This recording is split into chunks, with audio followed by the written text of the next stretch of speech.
Всем привет, с вами Евгеньевич, это настоящие новости страйкбола, и первая новость заключается в том, что я почти месяц воевал с ковидом, но сейчас все хорошо, я снова в строю и готов пилить контент. Ну, я думаю, вы и так это заметили за прошлую неделю. Генеральный спонсор канала — страйкбольный магазин Airsoft Rules. Итак, к делу. Результаты конкурса с историями про пиротехнику будут примерно в конце видео, так что смотрите до конца. Начну не с супер новой новости, но это все равно пропускать нельзя. Я не знаю, что так торкнуло ребят из Маруя, но они в последнее время клепают страйкбольные версии советского и российского оружия. Вначале был газовый АКМ, а теперь внезапно газовая Сайга-12. Да, Маруй сделали российский гражданский полуавтоматический дробовик в страйкбольном газовом исполнении. Новинка стреляет сразу по 3 шарика. Скорее всего, это реализовано так же, как у других дробовиков от Маруй с помощью 3 стволиков. Я знаю, вы, наверное, мечтаете, чтобы такая штука стреляла с помощью шеллов, но нет, тут шарики, они находятся непосредственно в магазине. Там же находится резервуар с газом. Для удобства прямо на магазине есть индикатор температуры. И, насколько я понял, рекомендованная оптимальная температура работы 25 градусов. Но это, наверное, при использовании фреона, а не пропана, так что с пропаном можно немножко поменьше. Ствольная коробка — цинковый сплав, стволик — фрезерованный алюминий, крышка ствольной коробки — стальная. Если вы сейчас думаете, что это единственная страйкбольная версия Сайги, то нет. Российская мастерская Кооксид сделали АЕК-версию легендарной двенашки. Наши, как всегда, подошли брутально и кастомно. Взяли в качестве донора АК от LCT, замешали его с запчастями, которые не регулируются законом от настоящей Сайги, и все это дело приправили сваркой, токаркой и маркировками. Что у них получилось, можно посмотреть на фото. Как это стреляет и сколько все это дело стоит, мне пока неизвестно. А мы опять вернемся к Tokyo Marui, потому что у них есть еще одна клевая новинка, про которую стоит рассказать. А именно Next Generation Recoil Shock версия MP5A5. Те, кто в теме, сразу понимают, что из фишек стоит ожидать имитацию отдачи и реализма в виде необходимости взведения затвора перед стрельбой и прекращения стрельбы, когда магазин пуст. Еще там будут рабочие режимы огня: одиночка, очередь и отсечка по 3 выстрела, как у огнестрельного оригинала. Ствольная коробка металлическая, пластиковые части выполнены из нейлона. За покрытие заморочились и говорят, что оно очень близко к оригиналу.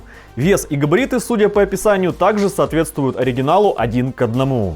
Ориентировочная стоимость, переводя на нашу валюту, около 40 тысяч рублей за штуку. А первую партию вроде как раскупили, не доезжая до России. Но это не точно. А если вы хотите использовать магазины как у MP5, но у вас есть только АК, то у российской мастерской BLK One есть забавное решение в виде адаптера, с которым вы можете напихать своему калашику магазинов от MP5. Хотите что-нибудь более российского? Тоже можно. У них есть версия адаптера под магазины PP Витязь от LCT. Можно почувствовать, каково это быть витязеводом, не покупая Витязь. Приятным бонусом является то, что установка адаптера не требует никаких изменений привода, и все это 100% совместимо с АК от LCT. Хотя для других марок, возможно, потребуются доработки. Едем дальше. Недавно мы для себя открыли, что, оказывается, существует такой российский производитель аксессуаров для радиосвязи, как FIDM, и у него, оказывается, есть куча готовых решений для нашего с вами хобби. Если вы про них уже знали, то можете смело называть нас слоупоками, а в комментариях поделиться своим опытом использования их продукции. Так вот, на текущий момент модельный ряд FIDM представлен несколькими видами гарнитур, ПТТ, а также кабелями, выносными антеннами, разъемами и прочими аксессуарами для связи. Есть как штурмовые, так и компактные снайперские решения. Ассортимента, кстати, там вполне хватает, чтобы подобрать под себя нужную модификацию. Но если вам все это кажется сложно, то можете обратиться напрямую к ребятам, и они помогут с выбором, а еще расскажут, как лучше. Народ там отзывчивый, а ссылка есть в описании. Помните, был такой спор, чья версия страйкбольной гранаты М67 более копийная, Тагин или Страйкар? Так вот, таги, похоже, влетели в этот спор с Fatality, сделав полный редизайн своей версии М67. Редизайн коснулся спускового рычага, узла запала, формы самой гранатки, теперь это не просто шарик, и цвета корпуса, который сильно ближе к оригиналу. Ценник, кстати, обещали не редизайнить. И теперь ее можно смело называть самой копийной версией М67 на рынке. Как вы понимаете, гранатки уже у нас в руках, мы их тестируем и изучаем, так что скоро будет обзор. Продолжая тему копийности, нельзя не рассказать про новый Glock 17 Gen 3 от Umarex. Я уже вижу, как некоторые из вас тянутся к клавишам, чтобы в комментариях пояснить мне, что это нифига не новинка, и про нее уже говорил. А вот и новинка, потому что речь идет про новую версию, внимание, с остальным затвором, изготовленным на ЧПУ и приправленным лицензионными маркировками. Внутри увеличенный объем цилиндра и запатентованный УСМ. Усилие спуска, кстати, как у боевого, 2,8 кг. Масса самого пистолета 660 грамм. И это еще не все. Прицельные приспособления и пятка магазина взаимозаменяемы с оригинальным глоком. Емкость магазина 20 шаров. Ценник, конечно, тоже подрос. $450 за сам пистолет и $50 за магазин. Чтобы качать наше с вами хобби не только в онлайне, но, так сказать, еще и в полях, этой осенью мы решили ввязаться в организацию мероприятий. И чтобы соблюсти некий баланс, мы организуем и большую страйкбольную тактическую игру, и большие всероссийские соревнования по спидсофту. Итак, по порядку. С 25 по 26 сентября от нашей группы «Цифра» мы будем проводить масштабную страйкбольную игру «Огонь Бористана».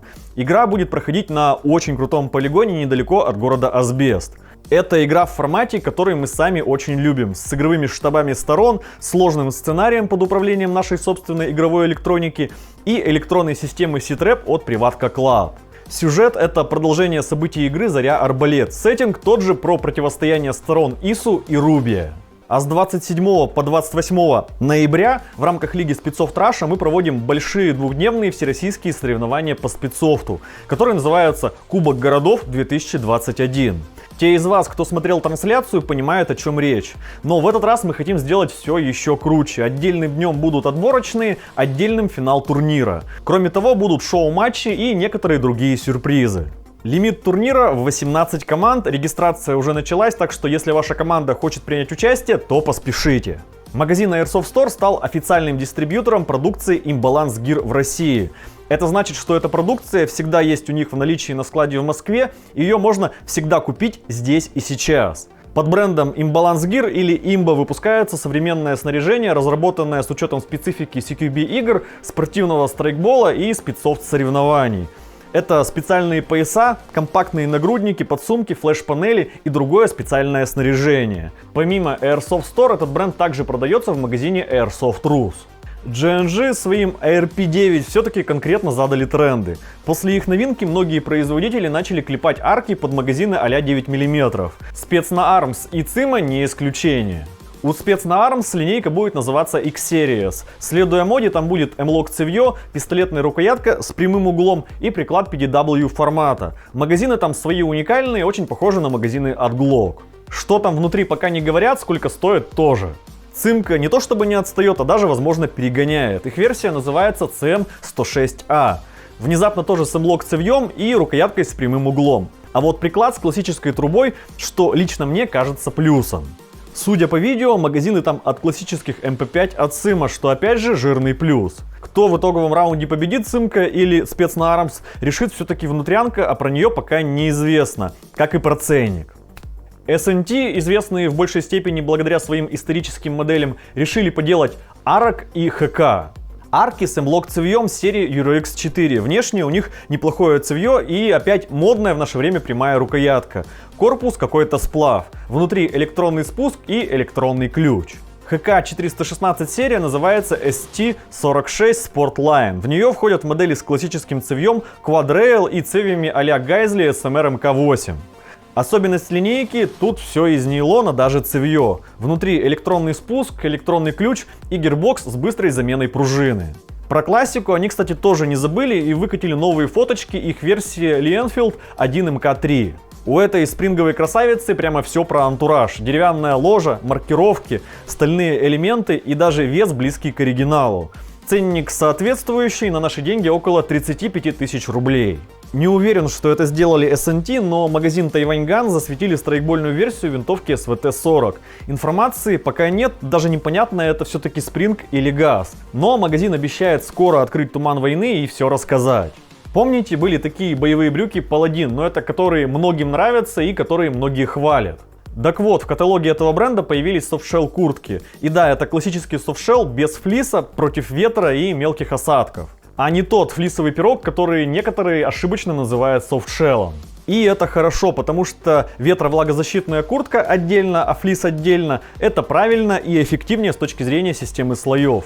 Куртка имеет высокий воротник и закрывается на молнию. Если нужно, куртку можно свернуть во встроенный компактный чехол. Выпускается в расцветках мультикам, мох, олива и черный. Ценник 7000 рублей за штуку, что очень даже в рынке. Evike совместно с подразделением Laylox, но это которые Crytek, сделали свою версию Fenherstal P90 AEG. Разумеется, все лицензионное, включая маркировки, в этом им помогли Cybergun, как обладатели лицензий. Из интересных фишек можно отметить спуск, который работает так. Жмете на него не до конца, он стреляет одиночкой. Зажимаете полностью, получаете очередь. Когда шарики в магазине кончаются, привод перестает стрелять. Магазин, кстати, с переключателем, который позволяет ограничить объем с 200 до 50 шаров. Гирбокс свой уникальный, с электроникой, которая управляет режимами огня, и ключом с защитой всего, что он может защитить. Бонусом идет быстрая замена пружины и, аллилуйя, T-коннектор в базе. Выход запланирован уже на сентябрь, а ценник $439, но это почти как Glock от Umarex. А теперь пара новостей, которые точно не понравятся зенитке, но которые понравятся любителям поиграть в страйкбол за светлую сторону. Soma Gear сделали реплику тактического блока Перст 4, выглядит реплика крайне хорошо, ну кроме надписи «Сделано в Китае». Хотя все равно вы весь блок закрасите под вашу тактикульную сборку. Есть две версии с запрещенным в страйкболе зеленым и разрешенным красным лазером. При этом тут еще есть рабочий лазер, работающий в ВК-спектре. В наборе, судя по всему, есть даже выносная кнопка с регулировкой мощности и креплением на респланку. Материал алюминий марки 6063. Кстати, даже заявлен класс защиты IP65, ценник около $200. В это время TWI Airsoft решили расширить ассортимент и выпустили линейку реплик зенитковского обвеса в цвете FDE. Я вот искренне не понимаю, почему зенитка проканывает страйкбольный рынок и не делает страйкбольные версии своих изделий. Modify анонсировали ГББ-версию карабина OC-126. Как вы догадались, на базе своей газовой версии PP2000. Дата выхода, ценник и вообще необходимость этой версии в страйкболе остаются неизвестными. А теперь, наконец, итоги розыгрыша. Я прочитал все комменты и все истории, но их было настолько много, что было сложно выбрать какой-то один. И мы выбрали парочку. Так вот, нам больше всего запомнились две истории. Первая, где в далеком 2012 году во времена самодельной пиротехники под Самарой боец, забыв зажигалку, активировал гранату окурком, который там же и нашел, подорвав пару бойцов противника. И эта олдскульная история очень хорошо показывает, насколько сейчас с пиротехникой все сильно лучше, чем было. Вторая история про то, как во время штурма из-за громкого хлопка гранат из-под дома выбежала целая мышиная стая прямо через лежащего бойца. Одна из мышей запуталась за шиворотом, а вторая даже оказалась в подсумке. Причем вторую обнаружили только тогда, когда боец решил достать свою гранату. Для получения призов авторам этих комментариев необходимо написать в личку магазина Бабахи ВКонтакте. Ссылочку я оставил в описании. А у меня на этом все. Как всегда, предлагаю обсуждать видео в комментариях. Не забывайте ставить ваши уверенные пальцы вверх. С вами был Евгеньевич. До скорого!